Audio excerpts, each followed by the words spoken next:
Face aux tensions persistantes entre Israël et l'Iran, le Premier ministre israélien Benjamin Netanyahou semble modifier sa stratégie. Longtemps partisan d'une réponse militaire, il montre aujourd'hui une ouverture au dialogue. Cette évolution survient dans un contexte international marqué par la crainte d'une escalade régionale. Netanyahou, connu pour sa fermeté envers Téhéran, évoque désormais la possibilité de négociations indirectes via des intermédiaires.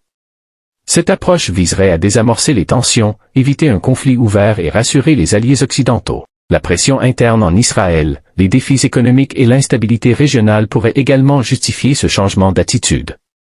Le revirement stratégique de Netanyahou marque un moment clé dans la diplomatie du Moyen-Orient. S'il se confirme, ce virage vers le dialogue pourrait ouvrir la voie à une désescalade durable entre Israël et l'Iran, malgré les divergences profondes. Alors que les tensions au Moyen-Orient restent vives, l'Iran multiplie les efforts pour renforcer sa capacité militaire. Téhéran a récemment commencé à acquérir des équipements de combat de dernière génération, montrant clairement qu'il prend très au sérieux les menaces extérieures. Face aux pressions internationales et aux tensions avec Israël et les États-Unis, l'Iran investit massivement dans des systèmes de défense avancés, des drones de combat et des missiles balistiques. Cette modernisation militaire vise à dissuader toute agression et à affirmer son influence régionale. Les partenariats avec des puissances comme la Russie ou la Chine facilitent l'accès à cette technologie de pointe. Ce réarmement inquiète ses adversaires, car il montre que l'Iran ne se prépare pas seulement à se défendre, mais aussi à répondre de manière offensive si nécessaire. L'Iran ne se contente plus de déclarations politiques, il agit concrètement pour renforcer son armée.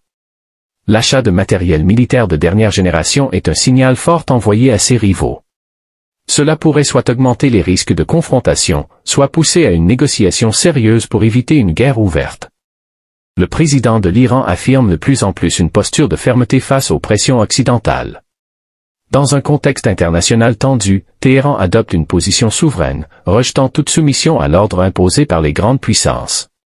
Depuis son arrivée au pouvoir, le président iranien ne cesse de dénoncer les sanctions économiques et les ingérences occidentales dans les affaires internes du pays.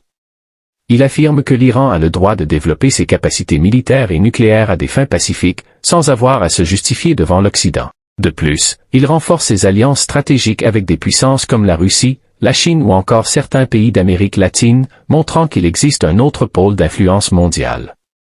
Cette politique indépendante vise à briser l'isolement imposé par l'Occident. En affichant une résistance ouverte aux menaces et sanctions occidentales, le président iranien veut montrer que son pays est prêt à défendre sa souveraineté. Cette posture attire autant le soutien populaire interne que l'attention géopolitique, consolidant la place de l'Iran comme un acteur incontournable au Moyen-Orient. À eu contraire, les relations entre l'Iran et les États-Unis sont tendues depuis la révolution islamique de 1979, lorsque le régime du Shah, soutenu par Washington, a été renversé.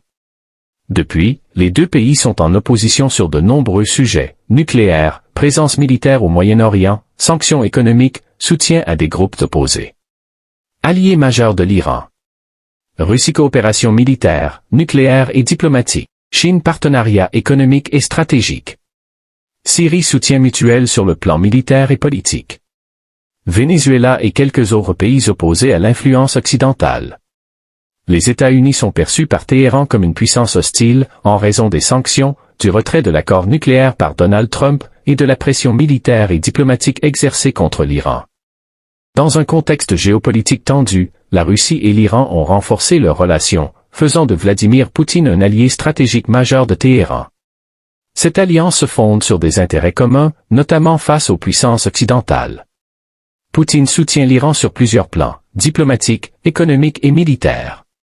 Ensemble, ils coopèrent en Syrie, échangent des technologies militaires et résistent aux sanctions imposées par les États-Unis et l'Union européenne. La Russie fournit à l'Iran un appui au Conseil de sécurité de l'ONU et développe des accords énergétiques, notamment dans le nucléaire civil et le pétrole.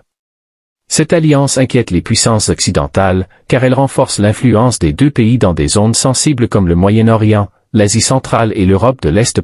En devenant un allié clé de l'Iran, Poutine confirme sa stratégie d'un monde multipolaire, libéré de l'hégémonie occidentale. Leur partenariat pourrait peser lourd dans les équilibres régionaux et internationaux, en particulier si les tensions militaires se poursuivent. Dans le cadre du renforcement de sa puissance militaire, l'Iran a conclu un accord stratégique avec la Russie pour l'acquisition d'avions de chasse Sukhoi Su-35, l'un des appareils les plus avancés de l'arsenal russe.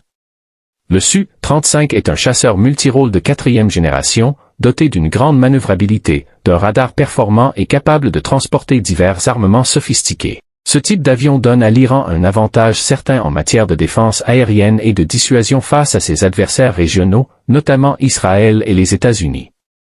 Cet achat s'inscrit dans un rapprochement militaire plus large entre Téhéran et Moscou, dans un contexte de tensions croissantes avec l'Occident.